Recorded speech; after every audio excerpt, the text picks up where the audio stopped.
Hi everyone, welcome to Student Corner.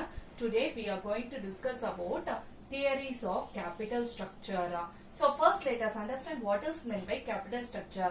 Capital structure அப்படின்றது என்னன்னா the combination of debt equity proportion.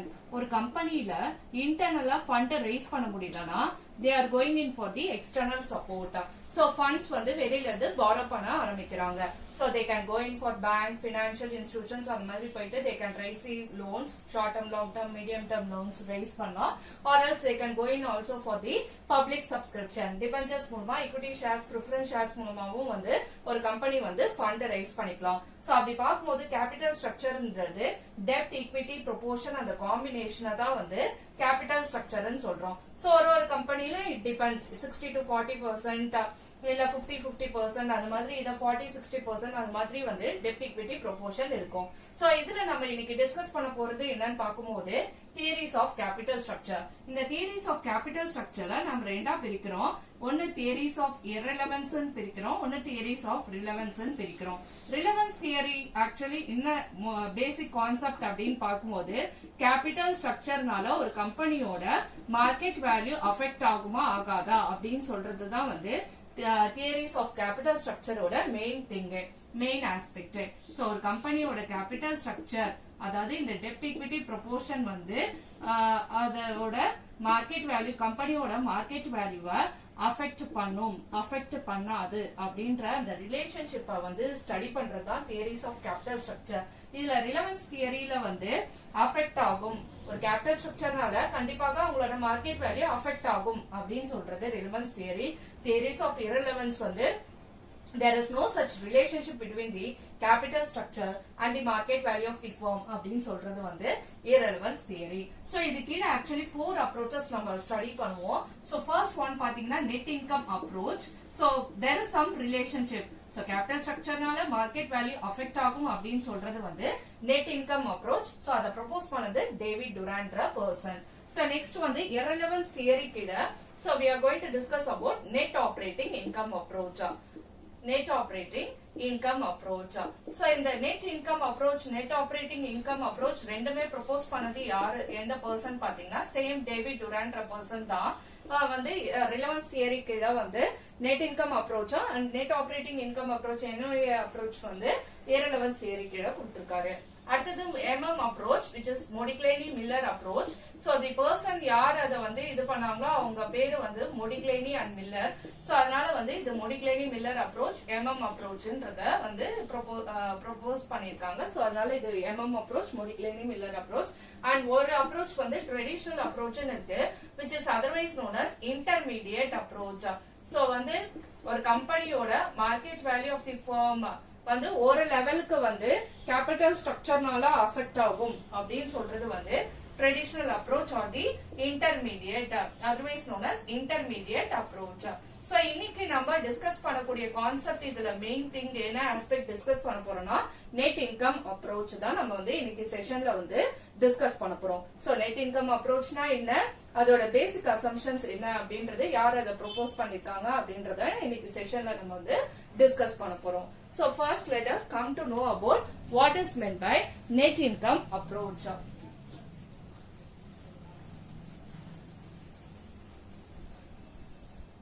So net income approach otherwise known as NI approach.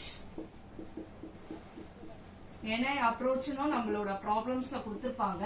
So NI approach அப்படினு பாக்கும்போது வந்து who has proposed this by David Durand. So இதுல என்ன ஆக்சுவலா இந்த கான்செப்ட்ல சொல்றாங்கன்னு பாத்தீங்கன்னா வந்து கேபிட்டல் ஸ்ட்ரக்சர் கண்டிப்பாக வந்து market value of the firm affect பண்ணும். Capital structure will affect the market value of the firm. Will affect the market value of the firm. So next பாத்தீங்கன்னா வந்து ஒரு கம்பெனில வந்து debt proportion கண்டிப்பாக வந்து யூஸ் பண்ணலாம் and debt மூலமா ஃபண்ட ரைஸ் பண்ணலாம், டெப்ட வந்து அதிகரிக்கலாம் அப்படின்னு சொல்றது. அண்ட் டெப்ட எப்ப நம்ம ரைஸ் பண்றோமோ அப்போ நம்மளோட காஸ்ட் ஆஃப் கேபிட்டல் கண்டிப்பாக ரெடியூஸ் ஆகும். And cost of capital reduce ஆனால் கண்டிப்பா நம்மளோட மார்க்கெட் வேல்யூ ரைஸ் ஆகும் அப்படின்னு சொல்றதுதான் வந்து NI approach. So you can use the debt in the company capital structure. So if you use more debt in your capital structure, obviously it will reduce our cost of capital and it will increase the market value of the firm அப்படின்னு சொல்றதுதான் வந்து net income approach. So because cost of debt is cheaper compared to the cost of equity. ஏன்னா ஒரு கம்பெனில வந்து டெப்ட use பண்றோம், debentures மூலமா fund rice பண்றோம்னா அவங்களுக்கு கண்டிப்பாக டிபெஞ்சர் ஹோல்டர்ஸ்க்கு ஒரு பிக்ஸட் ரேட் ஆஃப் இன்ட்ரெஸ்ட் தான் நம்ம வந்து பே பண்ண போறோம். சோ யாரோட பணமும் வந்து இங்க பாதிப்படையாது. டிபெஞ்சர் ஹோல்டர்ஸ் ஒரு இன்வெஸ்டர் பாயிண்ட் ஆஃப் வியூல இருந்து பார்க்கும்போது எப்பயுமே வந்து டெப்டுக்கு வந்து அதிகமான ரிஸ்க் எடுக்க மாட்டாங்க. சோ நீங்க வந்து ப்ராஃபிட் ஏர்ன் பண்ணாலோ லாஸ் இன்கர் பண்ணாலோ கண்டிப்பா டிபெஞ்சர் ஹோல்டர்ஸ்க்கு ஒரு பிக்ஸட் ரேட் ஆஃப் இன்ட்ரெஸ்ட் நீங்க பே பண்ண போறீங்க. சோ அது அப்படி பார்க்கும்போது ஒரு கம்பெனிக்கு வந்து அது எப்பயுமே சீப்பரா இருக்கும். காஸ்ட் வந்து அதுல இன்கர் பண்றது marketing activities, issue expenses, flotation cost எல்லாமே வந்து டெப்டுக்கு நம்ம வந்து கம்மியாக செலவு பண்ற மாதிரி இருக்கும். வேற ஈக்விட்டி ஷேர்ஸ்க்கு நம்ம அதிகமாக செலவு பண்ற மாதிரி இருக்கும். ஃப்ளோட்டேஷன் காஸ்ட், இஷ்யூ எக்ஸ்பென்சஸ் எல்லாமே வந்து ஈக்விட்டி ஷேர்ஸ்க்கு அதிகமாக நம்ம வந்து இன்கர் பண்ற மாதிரி இருக்கும். சோ அதனால வந்து டெப்ட நம்ம ரைஸ் பண்ணோம்னா கண்டிப்பாக overall cost of capital reduce ஆகும் and market value of the firm வந்து ரைஸ் ஆக பாசிபிலிட்டிஸ் இருக்கு அப்படின்னு சொல்றதுதான் வந்து நெட் இன்கம் அப்ரோச்சோட மெயின் ஆஸ்பெக்ட் இங்க வந்து நம்ம டிஸ்கஸ் பண்றது. சோ இதோட பேசிக் அசம்ஷன்ஸ் என்னன்னு நீங்க பார்க்கும்போது வந்து there are no corporate taxes. இங்க வந்து corporate taxes நம்ம வந்து எதுவுமே நம்ம வந்து யூஸ் பண்றது இல்ல. So there are no corporate taxes. corporate taxes இங்க கன்சிடர் பண்றது இல்ல நம்ம. and then வந்து இங்க preference shares எதுவுமே நம்ம வந்து we are not issuing.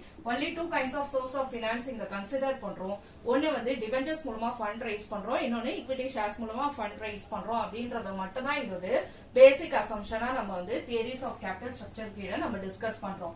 And எந்த அளவுக்கு நீங்க டெப்ட் கண்டென்ட்டா அதிகரிக்கும் போது கண்டிப்பாக வந்து உங்களோட மார்க்கெட் வேல்யூ ரைஸ் ஆகும். Because cost of dept is cheaper. Cost of dept is cheaper, considered to be cheaper then cost of equity. Cost of ஈக்விட்டிக்கு அதிகமாக ஒரு கம்பெனி பாயிண்ட் ஆஃப் வியூல இருந்து நம்ம செலவு பண்ணணும். இஷ்யூ எக்ஸ்பென்சஸும் அதிகம். அதே சமயத்துல வந்து அது ஹை ரிஸ்கான இன்வெஸ்ட்மெண்ட் ஒரு இன்வெஸ்டர் பாயிண்ட் ஆஃப் வியூல இருந்து பார்க்கும்போது ரிட்டர்ன்ஸ் வந்து அங்க வந்து ஹை ரிட்டர்ன்ஸ் பே பண்ணுவோம், பட் ஹை ரிஸ்க்கும் கூட அதே சமயத்துல. ஆனா டிபெஞ்சர்ஸ்க்கு அப்படி கிடையாது, பிக்ஸட் ரேட் ஆஃப் இன்ட்ரெஸ்ட் தான் நீங்க பே பண்ண போறீங்க.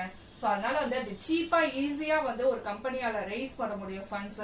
வேற ஈக்விட்டி ஷேர்ஸ் மூலமா ரைஸ் பண்ற ஃபண்ட்ஸ் வந்து எப்பயுமே வந்து காஸ்ட் அதிகரிக்கும் அப்படின்றதான் வந்து என்ஐ அப்ரோச். சோ பேசிக் திங்கே ஆஸ்பெக்டே இங்க என்னன்னு பார்க்கும்போது கேபிட்டல் ஸ்ட்ரக்சர் கண்டிப்பாக ஒரு கம்பெனியோட மார்க்கெட் வேல்யூ அஃபெக்ட் பண்ணும் அண்ட் ஓவரால் காஸ்ட மினிமைஸ் பண்ணும் அப்படின்றதுதான் வந்து என்ஐ அப்ரோச்சோட மெயின் கான்செப்ட். ஹோப் இந்த செஷன் எல்லாருக்குமே புரிஞ்சிருக்கும்னு நினைக்கிறேன். சோ இன்னைக்கு செஷன்ல நம்ம என்ன டிஸ்கஸ் பண்ணிருக்கோம்னா what are the four kinds of approaches capital structureல என்ன அப்படின்றத டிஸ்கஸ் பண்ணோம்.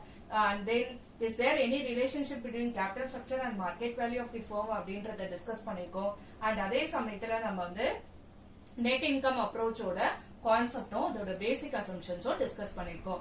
சோ எல்லாருக்குமே இந்த செஷன் வந்து புரிஞ்சிருக்கும்னு நினைக்கிறேன். நம்மளோட நெக்ஸ்ட் செக்ஷன்ல வந்து எப்படி வந்து என்ஐ அப்ரோச் கீழே வந்து ப்ராப்ளம் எப்படி சால்வ் பண்றது அப்படின்றத டிஸ்கஸ் பண்ணோம்.